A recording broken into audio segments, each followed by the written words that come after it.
Welcome to week 4 of the Temperature Blanket Crochet-a-long. Today we are going to be doing the rib stitch. If you haven't checked out week 3, be sure to do that. But here we're starting off with dark olive, and I'm just going to go ahead and do 3 chains to start off our piece. And then we're going to turn our work. And I'm going to yarn over to start my double crochet, and we're going to go into this very first post from the row before. We're going to go behind it, yarn over, pull up a loop, yarn over, pull through 2, yarn over, pull through 2. And that'll complete our first double crochet, and we're just going to keep this doing the same pattern, going behind the post of the previous row and putting a double crochet.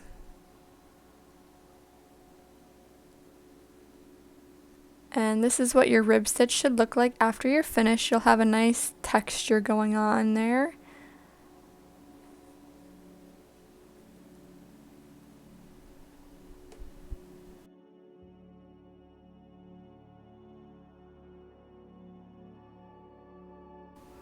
Now moving on to day 23, we're going to be doing a single crochet.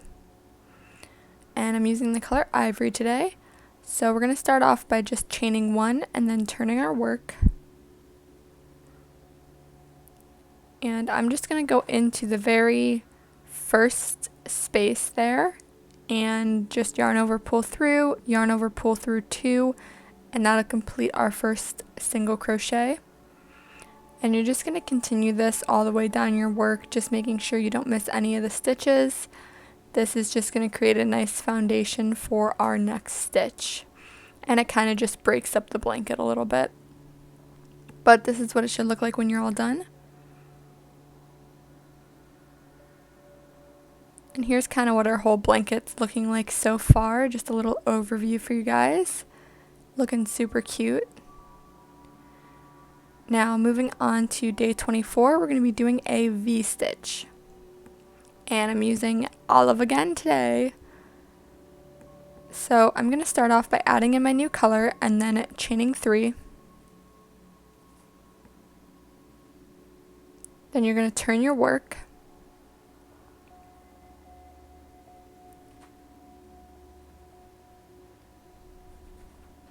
And I'm going to yarn over, go into that very first stitch, yarn over, pull through, yarn over, pull through 2, yarn over, pull through 2 to complete a double crochet. Now we're going to go ahead and skip a stitch, and in the next stitch we're going to do a double crochet. Then we're going to chain 1 and do another double crochet, and this will complete our first V-stitch. And we're essentially going to be repeating this same pattern, just skipping a stitch, putting 1 double crochet, chain 1, 1 double crochet in the same stitch.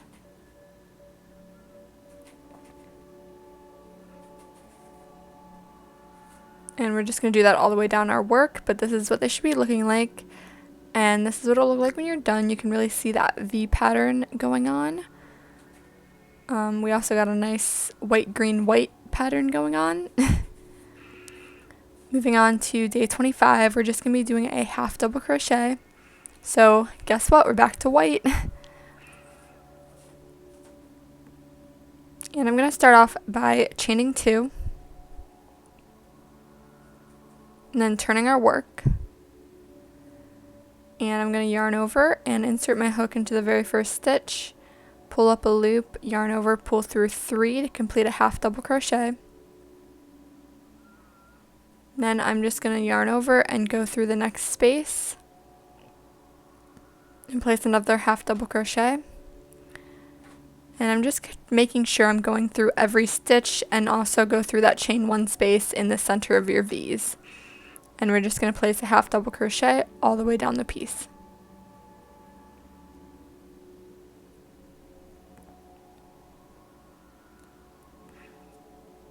And this is what it's going to look like when you're all done. Here's kind of a little overview of everything kind of far out.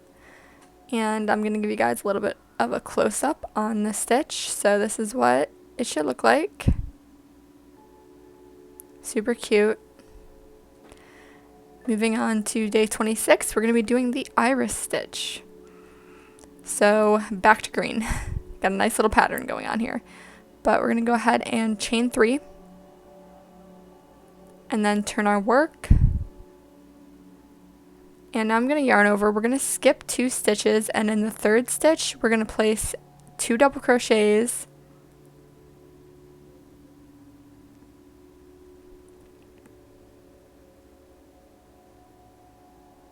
And then we're going to chain 1 and place 2 more double crochets, and this will make our first iris stitch.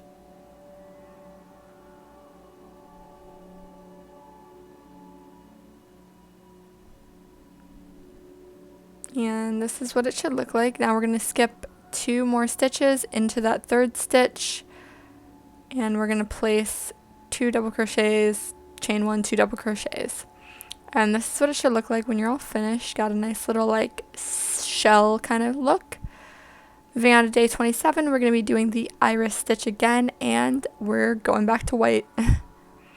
So we're starting this off by chaining 3. And this is like the same stitch as yesterday, so it's the same kind of pattern going on.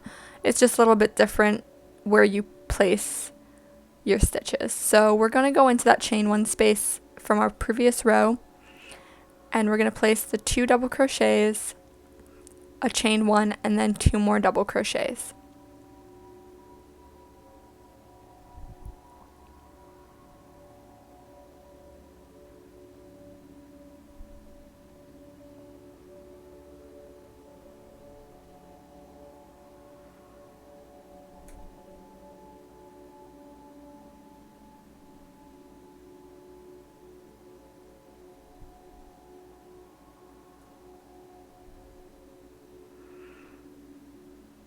Now, unlike the shell stitch, you're not going to be placing your stitches between. You're just going to keep going in that chain 1 space so that they're sitting on top of each other.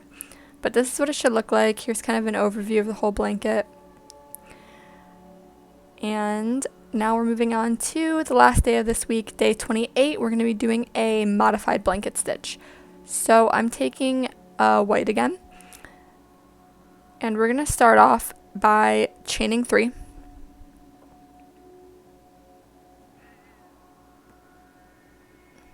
And then turning our work. And I'm going to yarn over and place a double crochet in that first space before our iris stitch. And then I'm going to go ahead and chain 1 and place another double crochet in that chain 1 space of our iris stitch from the previous row. Then we're going to chain 1 again and put another double crochet between the iris stitches. And we're just basically going to repeat this pattern where we're doing a chain 1, double crochet, chain 1, double crochet. And just making sure you're putting a double crochet between the irises and a double crochet in the chain 1 space of the iris. And then this is what it should look like. You should have a nice little like ladder kind of blanket stitch look. But yeah, that's all for this week. I'll see you guys next week. Bye. I've seen a lot of change, been through a lot of pain. Some things